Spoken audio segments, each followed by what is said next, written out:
The next feature I'm going to show is a paid feature, meaning you have to have Seesaw Plus or Seesaw for Schools in order to use it. However, if you got Seesaw free and you're using your Seesaw Plus trial, you are able to use the private teacher folder.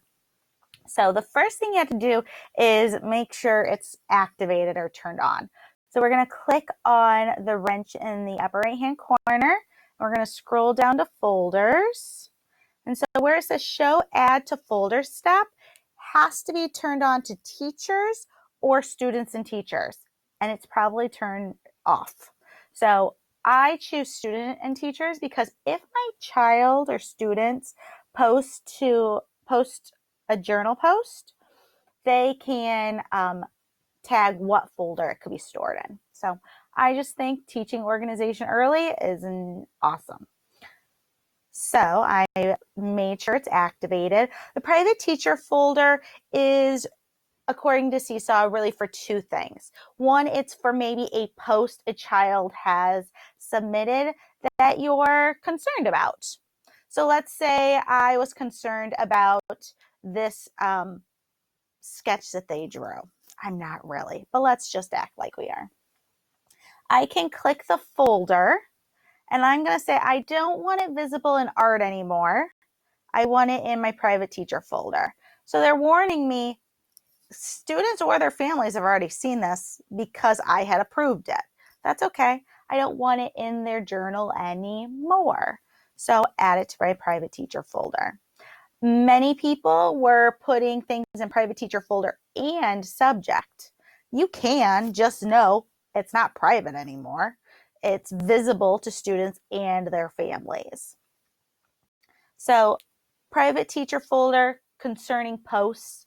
And I remember I require that I review or approve posts. So this, if I had really been concerned about it, never would have been visible to my students because I would not have approved it without storing it in my private teacher folder and taking it out of art. The other is, let's say I'm going to assign an assessment to my students and I don't want it visible to my students or their families, yet. So let's go to my library. So I'm going to click add. So let's say I want to use my words with OU, OW, and AW as a type of assessment. So I'm going to click assign. I'm going to select my class. And over here, I want to go to folders. And I'm going to put it only in my private teacher folder. So that means this assignment is only going to be visible to me once the students submit it.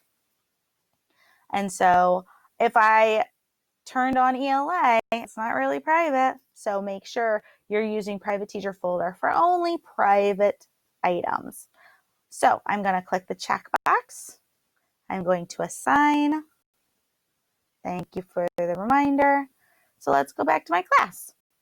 So here is my activity that I have assigned, and notice that it has been stored in my private teachers only folder.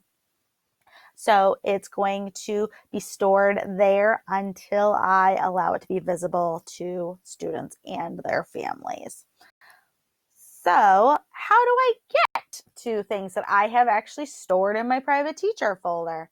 So if I click on journals and I click on the blue folder to the right of class journal,